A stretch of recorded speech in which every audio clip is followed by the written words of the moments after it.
샬롬. 오늘도 큐트의 자리에 나오신 여러분들 한 분 한 분을 주님의 이름으로 환영하고 축복합니다. 오늘 큐트의 제목은 뜻을 정하는 자에게 주어지는 승리입니다. 우리에게 주신 말씀 한번 살펴보겠습니다. 다니엘서 1장 14절에서 15절까지의 말씀입니다. 우리 함께 읽겠습니다. 그가 그들의 말을 쫓아 열흘을 시험하더니 열흘 후에 그들의 얼굴이 더욱 아름답고 살이 더욱 윤택하여 왕의 진미를 먹는 모든 소년보다 나아 보인지라. 아멘. 네, 우리 묵상을 시작하면서 오늘 말씀이 어떠한 배경과 어떠한 스토리를 가지고 있는지 우리 성경 해설 한번 살펴보도록 하겠습니다. 함께 읽어보겠습니다. 오늘 말씀에 등장하는 바벨론 왕궁은 현실적인 세상을 상징합니다.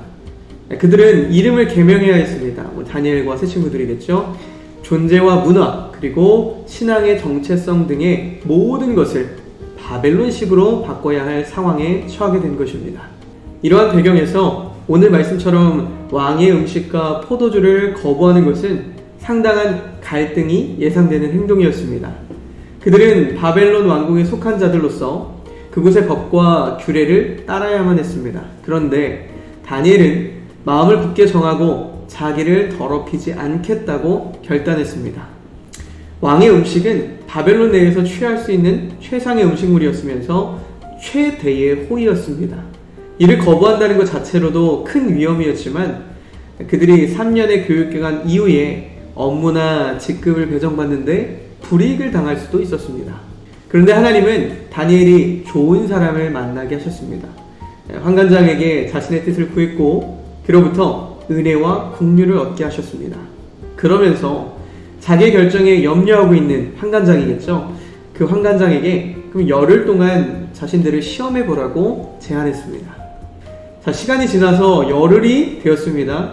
놀랍게도 우리의 상상으로는 그들이 정말 피골이 상접하고 얼굴빛이 안 좋아야 하는데도 불구하고 그들은 놀랍게도 그들 얼굴이 더욱더 아름답고 살이 더욱 윤택해서 왕의 음식을 먹는 다른 소년들보다 더 좋아 보였습니다. 그래서 감독하는 자가 그들에게 지정된 음식과 마실 포도주를 제하고 채식을 주었습니다.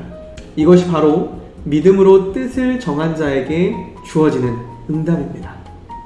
사람은 누구나 자신이 좋아하는 일에 마음을 정합니다. 아무리 시간이 없어도 내가 좋아하면 내가 너무나도 하고 싶은 일이라면 시간을 내서 어떻게든 시간을 내서 하는 것이 우리들의 모습이기도 합니다. 그런데 중요한 문제는 어떤 일에 우리의 마음을 정하고 우리가 시간을 쓰고 매진하는가 하는 문제입니다. 어떤 이들은 자신의 명예를 위해서 마음을 정하고 최선을 다합니다. 그리고 어떤 이들은 권력을 잡는 일에 마음을 정하고 달려갑니다. 우리가 여기서 우리 스스로에게 질문을 던져볼 필요가 있겠죠. 우리는 지금 어떤 일에 마음을 정하고 달리고 있습니까? 오늘 성경에 나오는 다니엘과 세 친구는 하나님의 법도를 쫓는 일에 마음을 정하고 뜻을 정하고 자신의 모든 것을 거는 믿음의 승부수를 띄웁니다. 그리고 결국에는 그 믿음으로 승리를 거머쥡니다. 그들이 승리한 비결은 무엇일까요? 승리한 비결은 다니엘과 세 친구들은 비록 포로로서 끌려왔지만 자신들이 하나님의 자녀라는 그 정체성 그리고 하나님 앞에서 정결해야 함을 잊지 않았다는 겁니다. 그리고 하나님의 자녀다운 정결함을 세우는 것을 세상 속에서 갖게 될 영광보다 더 중요하게 생각하고 뜻을 정해서 나아갔다는 것입니다. 우리 역시 이러한 담대함을 가지고 하나님의 자녀로서 우리의 정체성을 늘 기억하고 온전한 것에 뜻을 두고 나아가는 승리의 삶을 살아가는 저희와 여러분들이 되시길 주님의 이름으로 간절히 소망합니다. 오늘 말씀을 우리가 함께 살펴보고 묵상해 보면서 우리 삶에 어떠한 적용을 해볼 수 있을지 그리고 어떠한 질문들을 던져볼 수 있을지 한번 살펴보기 원하는데요. 첫 번째는 우리는 지금 어떤 일에 마음을 정하고 달리고 있나요? 좀 전에 묵상 속에서도 질문을 던져드렸지만 우리가 돌아볼 수 있길 소망합니다. 지금 우리는 어떠한 것에 많은 시간을 쓰고 있고 우리가 뜻을 정해서 달려가고 있는지 돌아볼 수 있었으면 좋겠습니다. 그리고 두 번째는 우리가 이렇게 믿음의 결단을 내릴 때 이것을 막아서는 이들 때문에 힘들었던 경험이 있는지, 그렇다면 그 힘듦을 우리가 어떻게 이겨냈었는지, 이 또한 우리 함께 나누어 보고 생각해 볼 수 있었으면 좋겠습니다. 네, 저는 오늘 질문 중에 두 번째 질문을 한번 던져보고 싶어요. 우리 두 번째 질문 한번 던져보겠습니다. 우리의 믿음의 결단을 막아서는 이들이 있을 때 어떻게 해야 할까요? 네, 이렇게 한번 질문을 던져보겠습니다. 보내기. 네, 답변이 도착했는데요. 함께 확인해 보겠습니다. 확인하기. 네, 주신 말씀은 히브리서 10장 23절에서 24절까지 말씀이네요. 함께 읽어보겠습니다. 또 약속하신 이는 미쁘시니 우리가 믿는 도리의 소망을 움직이지 않고 굳게 잡아 서로 돌보아 사랑과 선행을 격려하며. 아멘. 저희가 이렇게 질문을 던져보았는데요. 생명의 말씀 함께 읽어보겠습니다. 우리의 신앙과 의사결정을 방해하려는 사람들을 마주할 때는 은혜와 사랑, 지혜로 대응하는 것이 중요합니다. 대립이나 논쟁을 벌이기보다는 우리 자신의 영적인 성장과 신념의 그 진실성에 집중하는 것을 선택할 수 있습니다. 방법, 구체적인 방법이네요. 첫째, 우리는 우리의 믿음과 그 믿음의 근거에 대한 이해를 깊게 해야 합니다. 이를 통해 우리는 자신의 신념을 자신 있게 표현하고 그리고 생겨날 수 있는 의심이나 도전에 대응할 수 있습니다. 또한 같은 생각을 가진 사람들로부터 지지와 격려, 책임감을 얻을 수 있습니다. 그리고 또한 겸손과 공감을 가지고 이러한 상황에 접근하는 것이 중요합니다. 우리의 신앙에 반대하는 사람들을 변화시키거나 설득하려고 노력하는 대신에 그들의 관점을 세심하고 존중하는 자세로 경청함으로써 이해의 다리를 놓기 위해 노력할 수 있습니다.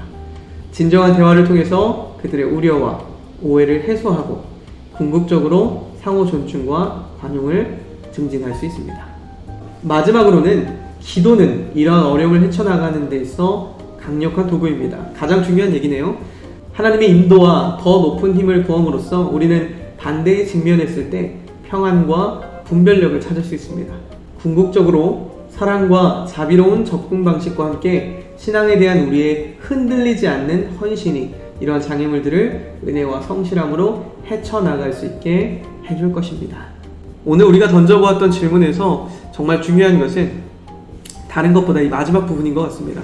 물론 신앙의 어떤 동반자를 구하는 것, 그리고 우리가 믿음을 흔들리지 않으려고 끊임없이 되새기는 것도 중요하지만 이 마지막 이야기처럼 기도입니다. 하나님과 끊임없이 우리의 연약함을 고백하고 하나님이 함께 해주실 것을 간구하는 것이 중요하다는 것이죠. 분명히 우리의 믿음은 흔들릴 수 있고 넘어질 수 있고 이를 방해하는 세력들이 생겨날 수도 있습니다. 그렇지만 그 순간순간마다 하나님께 지혜를 구하고 하나님께 그 어려움을 토로하고 나아갈 때 하나님은 우리가 생각지도 못한 방법으로 반드시 그 어려움들을 헤쳐나갈 수 있도록 그 길을 열어주실 거라 믿습니다. 그 과정이 고되고 또 오래 걸릴 수 있습니다. 그러나 우리가 그 모든 과정 속에서 기도로 함께 할 때 반드시 우리가 정한 그 끝에는 하나님의 승리가 기다리고 있을 거라 믿습니다. 이런 믿음으로 오늘 하루 담대하게 걸어가고 다니엘처럼 온전한 영광과 기쁨과 찬양을 하나님께 올려드리는 하루가 될 수 있기를 주님의 이름으로 간절히 소망합니다. 자, 이제 우리가 기도문을 함께 읽고 오늘 큐티를 마무리하겠습니다. 사랑의 하나님, 주님께서는 다니엘과 세 친구를 바벨론 왕궁에서 보호하시고 그들이 정결함을 지키고 믿음으로 뜻을 정하게 하셨습니다. 그리고 우리 역시 세상의 물살에 휩쓸리지 않고 먼저 주님의 말씀과 뜻을 붙잡고 따르는 삶을 살아가도록 인도해 주심에 감사드립니다. 하나님께 뜻을 정한 마음이 흔들리지 않게 하시고 어떠한 유혹이 있다 할지라도 하나님의 자녀다운 정결함을 세워나가게 해주세요.